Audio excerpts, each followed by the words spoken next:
I'd like to tell you about the strangest secret in the world.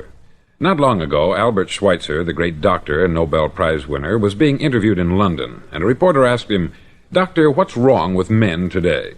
The great doctor was silent a moment, and then he said, "Men simply don't think." And it's about this that I want to talk with you. We live today in a golden age. This is an era that man has looked forward, dreamed of, and worked toward for thousands of years. But since it's here, we pretty well take it for granted. We in America are particularly fortunate to live in the richest land that ever existed on the face of the earth, a land of abundant opportunity for everyone. But do you know what happens? Let's take 100 men who start even at the age of 25. Do you have any idea what will happen to those men by the time they're 65? These 100 men who all start even at the age of 25 believe they're going to be successful. If you asked any one of these men if he wanted to be a success, he'd tell you that he did. And you'd notice that he was eager toward life, that there was a certain sparkle to his eye, an erectness to his carriage, and life seemed like a pretty interesting adventure to him. But by the time they're 65, 1 will be rich, 4 will be financially independent, 5 will still be working, 54 will be broke. Now think a moment. Out of the 100, only 5 make the grade. Why do so many fail? What has happened to the sparkle that was there when they were 25? What's become of the dreams, the hopes, the plans? And why is there such a large disparity between what these men intended to do and what they actually accomplished? When we say about 5% achieve success, we have to define success. And here's the definition. Success is the progressive realization of a worthy ideal. If a man is working toward a predetermined goal and knows where he's going, that man is a success. If he's not doing that, he's a failure. Success is the progressive realization of a worthy ideal. Rollo May, the distinguished psychiatrist, wrote a wonderful book called Man's Search for Himself. And in this book he says, "The opposite of courage in our society is not cowardice, it is conformity." And there you have the trouble today. It's conformity. People acting like everyone else, without knowing why, without knowing where they're going. Now think of it. In America right now, there are over 14 million people 65 years of age and over, and about 13 million of these 14 million are broke. They're dependent on someone else for life's necessities. Now, we learn to read by the time we're 7. We learn to make a living by the time we're 25. Usually, by that time, we're not only making a living, we're supporting a family. And yet, by the time we're 65, we haven't learned how to become financially independent in the richest land that has ever been known. Why? We conform. And the trouble is that we're acting like the wrong percentage group, the 95% who don't succeed. Now, why do these people conform? Well, they don't know, really. These people believe that their lives are shaped by circumstances, by things that happen to them, by exterior forces. They're outer-directed people. A survey was made one time that covered a lot of men, working men, and these men were asked this question: why do you work? Why do you get up in the morning? 19 out of 20 had no idea. If you ask them, they'll say, everyone goes to work in the morning. And that's the reason they do it, because everyone else is doing it. Now let's get back to our definition of success. Who succeeds? The only man who succeeds is the man who is progressively realizing a worthy ideal. He's the man who says, I'm going to become this, and then begins to work toward that goal. I'll tell you who the successful people are. A success is the school teacher who's teaching school because that's what she wanted to do. The success is the woman who's a wife and mother because she wanted to become a wife and mother and is doing a good job of it. The success is the man who runs the corner gas station because that's what he wanted to do. The success is the successful salesman who wants to become a top-notch salesman and grow and build with his organization. A success is anyone who is doing deliberately a predetermined job because that's what he decided to do deliberately. But only 1 out of 20 does that. That's why today there isn't really any competition, unless we make it for ourselves. Instead of competing, all we have to do is create. Now, for 20 years, I looked for the key which would determine what would happen to a human being. Was there a key, I wanted to know, which would make the future a promise that we could foretell to a large extent? Was there a key that would guarantee a person's becoming successful if he only knew about it and knew how to use it? Well, there is such a key, and I've found it. Have you ever wondered why so many men work so hard and honestly without ever achieving anything in particular, and others don't seem to work hard and yet seem to get everything? They have the magic touch. You've heard them say that about someone. Everything he touches turns to gold. And have you ever noticed that a man who becomes successful tends to continue to become successful, and on the other hand, have you noticed how a man who is a failure tends to continue to fail? It's because of goals. Some of us have them, some don't. People with goals succeed because they know where they're going. Now think of a ship leaving a harbor, and think of it with the complete voyage mapped out and planned. The captain and crew know exactly where it's going and how long it will take. It has a definite goal. 9,999 times out of 10,000 it will get to where it started out to get. Now let's take another ship, just like the first, only let's not put a crew on it, or a captain at the helm. Let's give it no aiming point, no goal, no destination. We just start the engines and let it go. I think you'll agree with me that if it gets out of the harbor at all, it will either sink or wind up on some deserted beach a derelict. It can't go any place because it has no destination and no guidance. It's the same with a human being. Take the salesman, for example. There is no other person in the world today with the future of a good salesman. Selling is the world's highest paid profession, if we're good at it and if we know where we're going. Every company needs top-notch salesmen, and they reward those men. The sky is the limit for them. But how many can you find? Someone once said, "The human race is fixed, not to prevent the strong from winning, but to prevent the weak from losing." The American economy today can be likened to a convoy in time of war. The entire economy is slowed down to protect its weakest link, just as the convoy had to go at the speed that would permit its slowest vessel to remain in formation. That's why it's so easy to make a living today. It takes no particular brains or talent to make a living and support a family today. So we have a plateau of so-called security, if that's what a person's looking for. But we do have to decide how high above this plateau we want to aim for. Now let's get back to the strangest secret in the world, the story that I wanted to tell you today. Why do men with goals succeed in life, and men without them fail? Well, let me tell you something which, if you really understand it, will alter your life immediately. If you understand completely what I'm going to tell you from this moment on, your life will never be the same again. You'll suddenly find that good luck just seems to be attracted to you. The things you want just seem to fall in line. And from now on, you won't have the problems, the worries, the gnawing lump of anxiety that perhaps you've experienced before. Doubt, fear, well, they'll be things of the past. Here's the key to success, and the key to failure. We become what we think about. Now let me say that again. We become what we think about. Throughout all history, the great wise men and teachers, philosophers and prophets have disagreed with one another on many different things. It is only on this one point that they are in complete and unanimous agreement. Listen to what Marcus Aurelius, the great Roman emperor, said. He said, "A man's life is what his thoughts make of it." Disraeli said this, "Everything comes if a man will only wait. I have brought myself by long meditation to the conviction that a human being with a settled purpose must accomplish it, and that nothing can resist a will that will stake even existence for its fulfillment." Ralph Waldo Emerson said this, "A man is what he thinks about all day long." William James said, "The greatest discovery of my generation is that human beings can alter their lives by altering their attitudes of mind." And he also said, "We need only in cold blood act as if the thing in question were real, and it will become infallibly real by growing into such a connection with our life that it will become real. It will become so knit with habit and emotion that our interest in it will be those which characterize belief." He also said this, "If you only care enough for a result, you will almost certainly attain it. If you wish to be rich, you will be rich. If you wish to be learned, you will be learned. If you wish to be good, you will be good.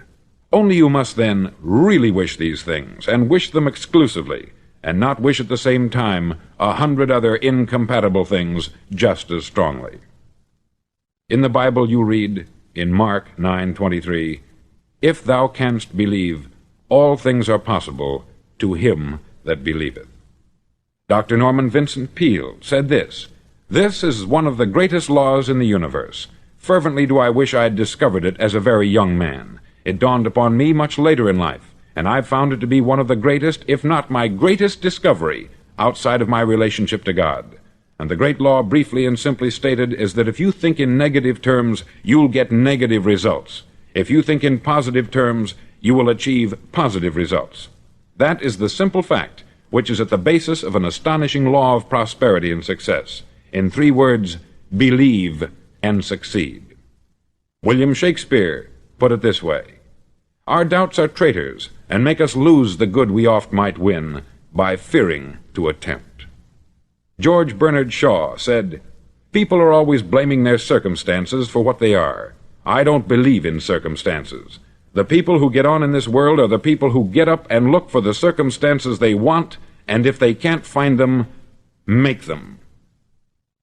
Well, it's pretty apparent, isn't it? And every person who discovered this for a while believed that he was the first one to work it out. We become what we think about. Now, it stands to reason that a person who's thinking about a concrete and worthwhile goal is going to reach it, because that's what he's thinking about. And we become what we think about. Conversely, the man who has no goal, who doesn't know where he's going, and whose thoughts must therefore be thoughts of confusion and anxiety and fear and worry, becomes what he thinks about. His life becomes one of frustration, fear, anxiety, and worry. And if he thinks about nothing, he becomes nothing. Now, how does it work? Why do we become what we think about? Well, I'll tell you how it works as far as we know. Now, to do this, I want to tell you about a situation that parallels the human mind. Suppose a farmer has some land, and it's good, fertile land. Now, the land gives the farmer a choice. He may plant in that land whatever he chooses. The land doesn't care. It's up to the farmer to make the decision. Now, remember, we're comparing the human mind with the land, because the mind, like the land, doesn't care what you plant in it. It will return what you plant, but it doesn't care what you plant. Now, let's say that the farmer has 2 seeds in his hand. One is a seed of corn, the other is nightshade, a deadly poison. He digs 2 little holes in the earth, and he plants both seeds, one corn, the other nightshade. He covers up the holes, waters, and takes care of the land, and what will happen? Invariably, the land will return what is planted. As it's written in the Bible, "As ye sow, so shall ye reap." Remember, the land doesn't care. It will return poison in just as wonderful abundance as it will corn. So up come the 2 plants, one corn, one poison. Now, the human mind is far more fertile, far more incredible and mysterious than the land, but it works the same way. It doesn't care what we plant. Success, failure. A concrete, worthwhile goal, or confusion, misunderstanding, fear, anxiety, and so on. But what we plant, it will return to us. You see, the human mind is the last great unexplored continent on the earth. It contains riches beyond our wildest dreams. It will return anything we want to plant. Now, you might say, well, if that's true, why don't people use their minds more? Well, I think they've figured out an answer to that, too. Our mind comes as standard equipment at birth. It's free, and things that are given to us for nothing we place little value on. Things that we pay money for, we value.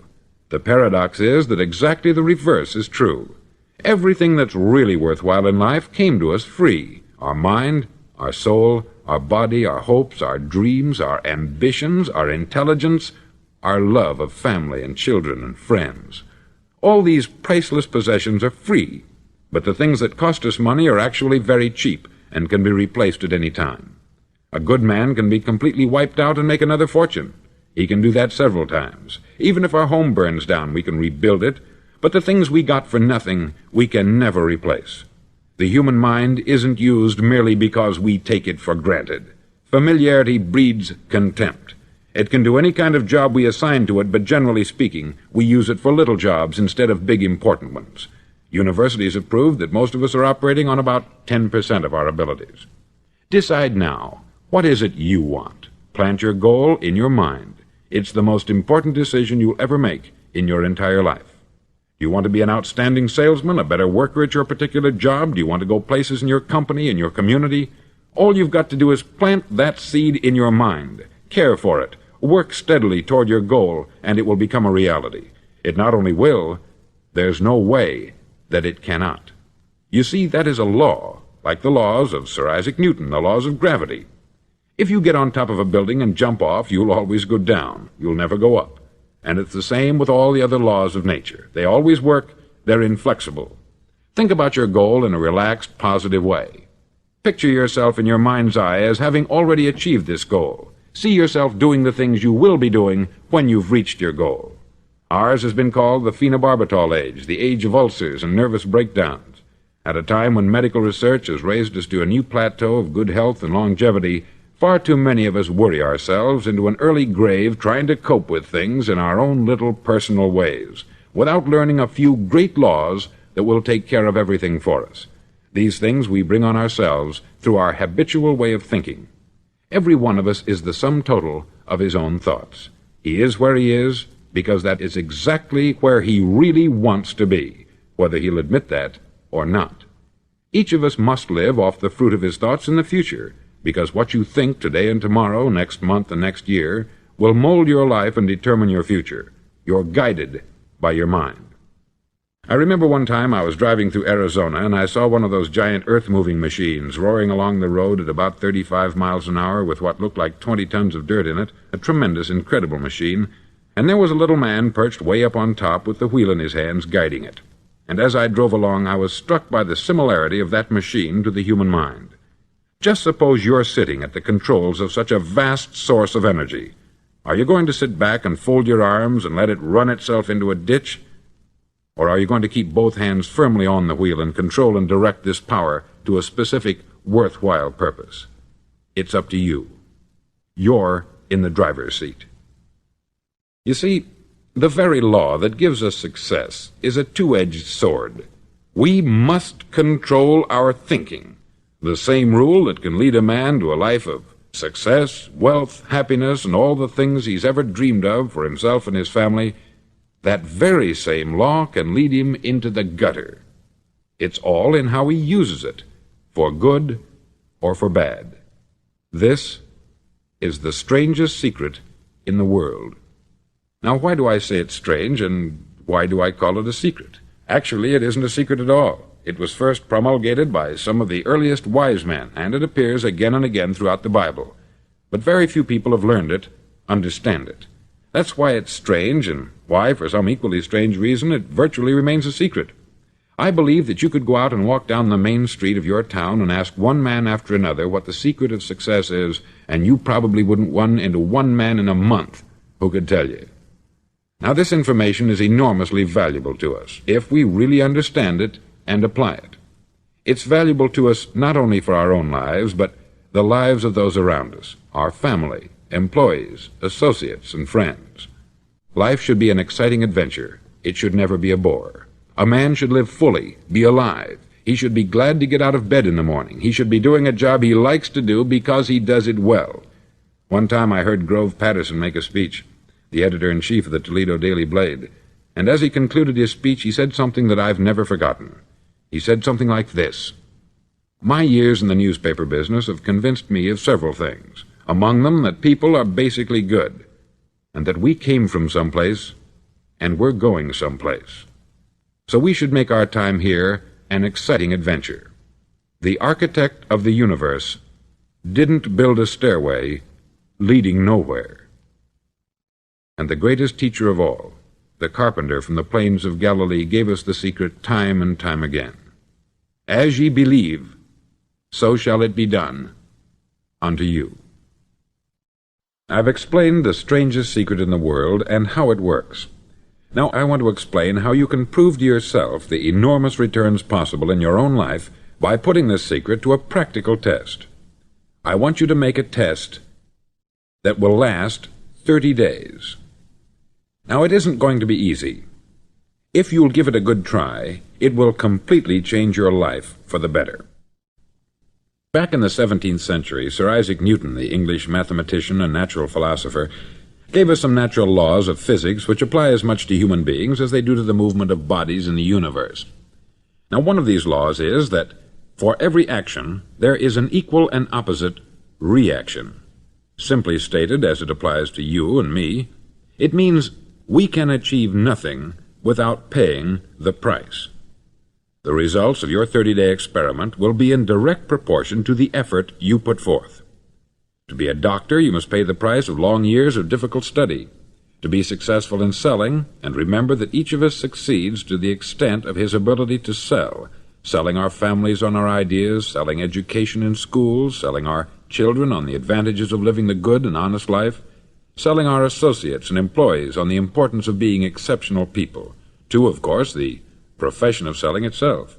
But to be successful in selling our way to the good life, we must be willing to pay the price. Now, what is that price? Well, it's many things.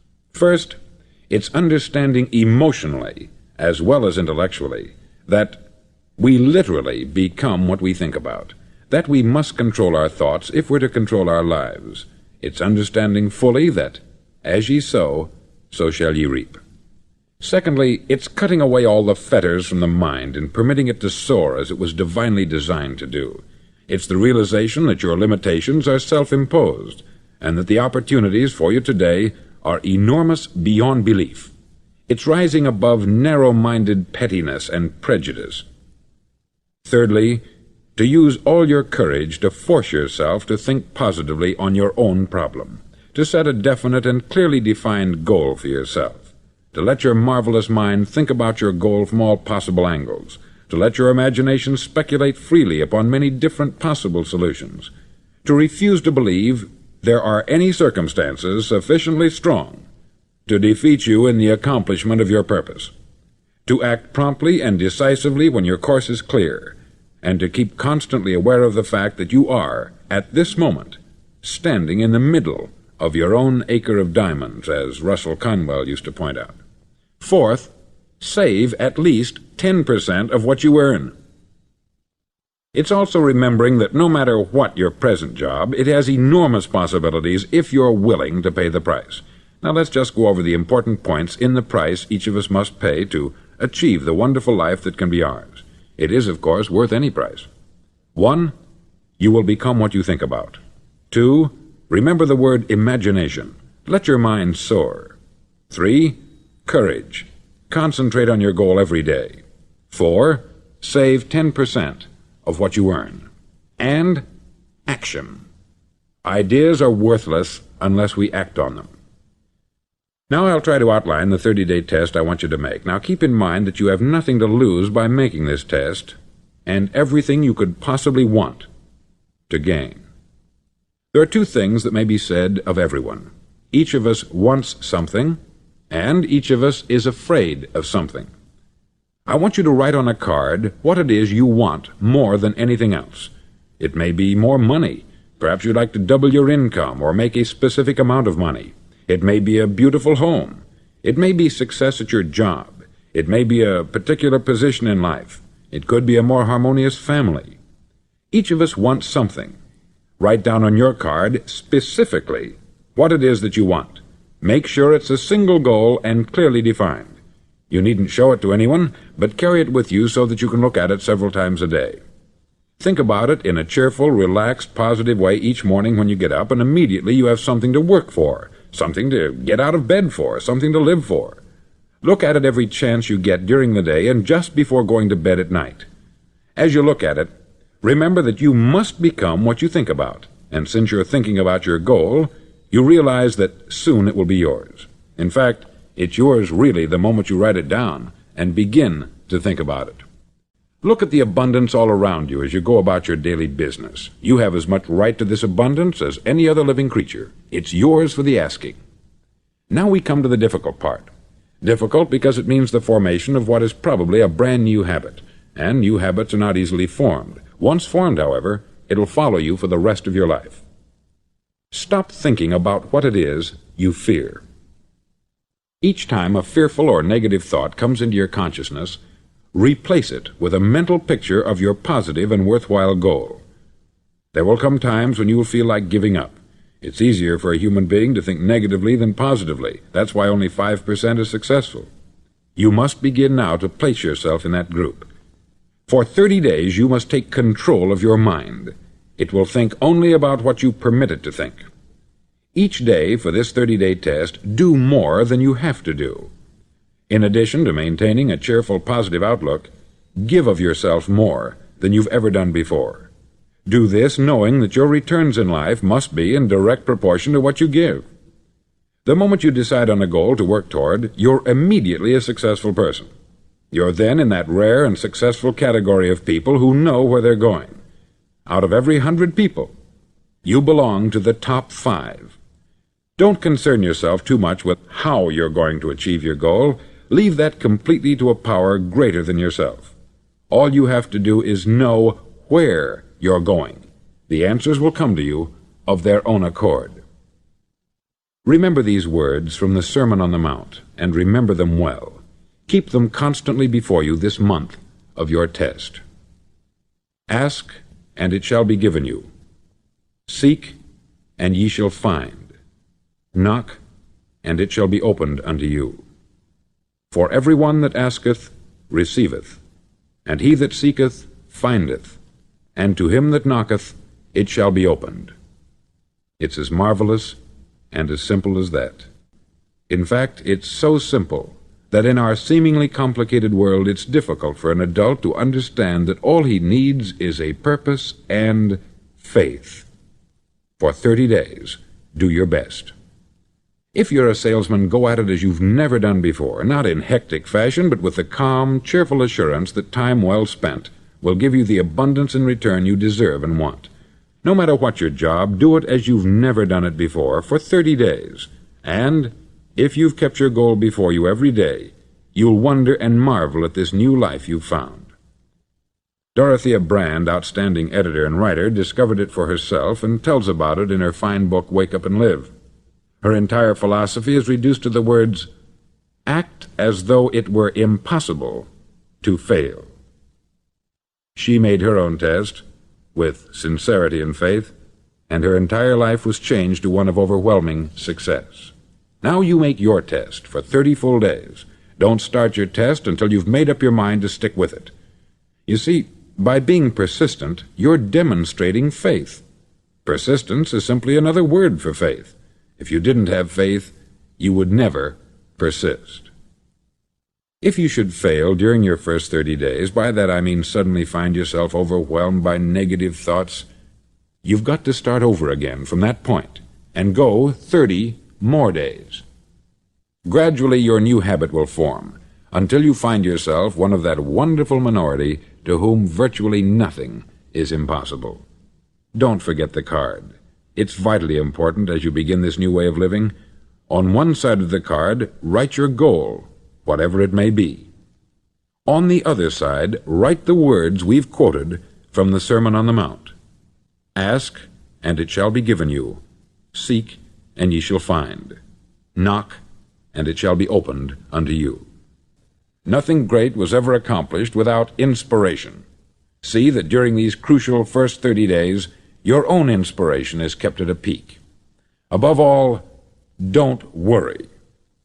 Worry brings fear, and fear is crippling.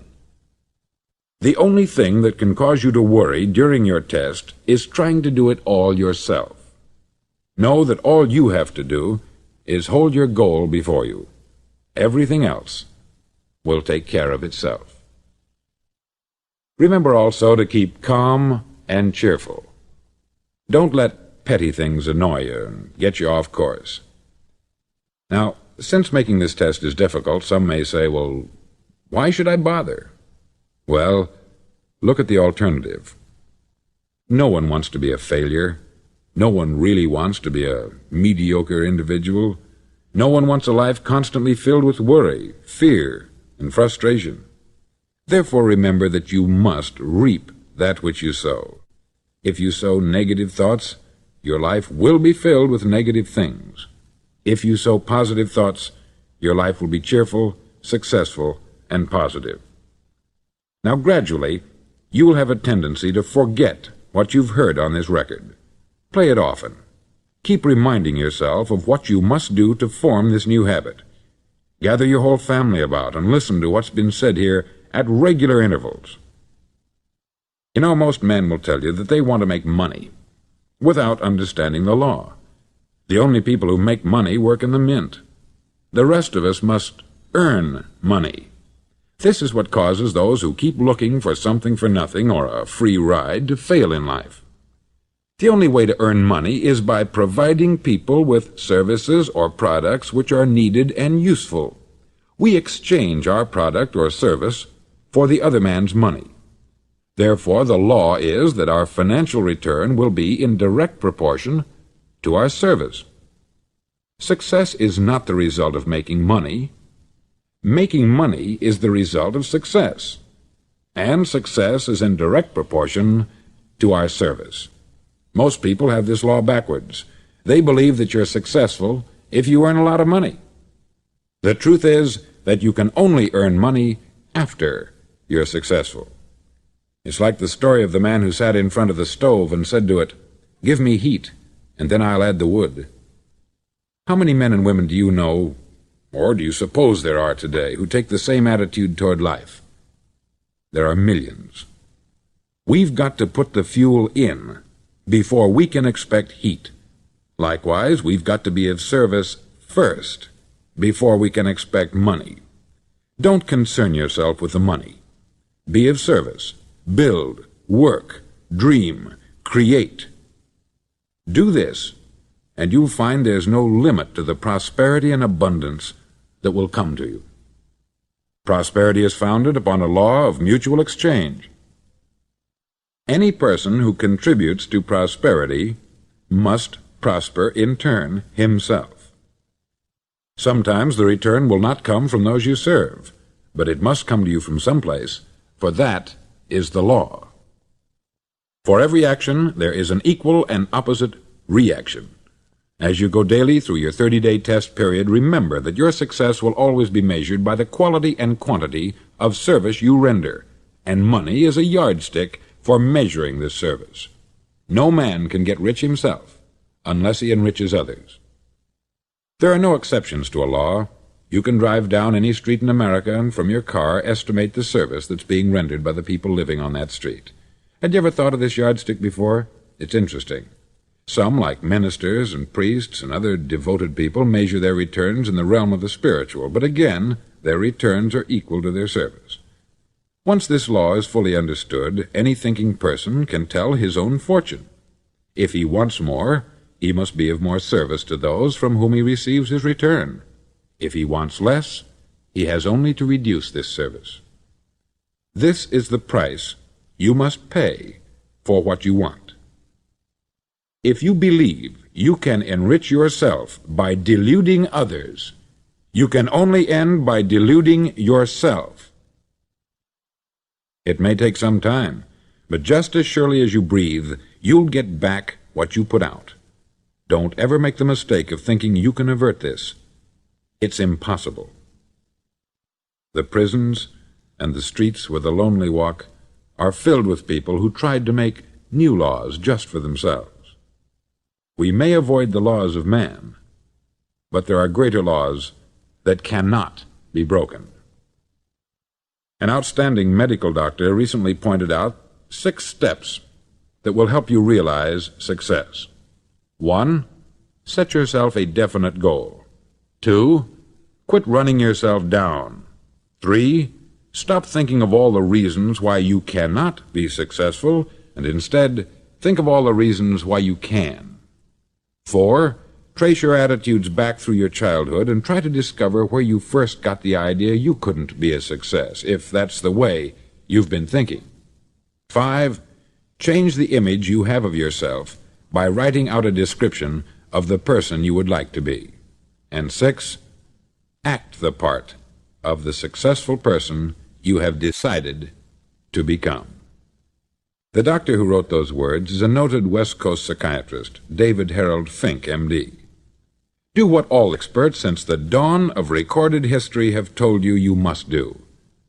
Pay the price by becoming the person you want to become. It's not nearly as difficult as living unsuccessfully. Make your 30-day test. Then repeat it. Then repeat it again. Each time it will become more a part of you until you'll wonder how you could ever have lived any other way. Live this new way, and the floodgates of abundance will open and pour over you more riches than you may have dreamed existed. Money? Yes, lots of it. But what's more important, you'll have peace. You'll be in that wonderful minority who lead calm, cheerful, successful lives. Start today. You have nothing to lose, but you have a life to win.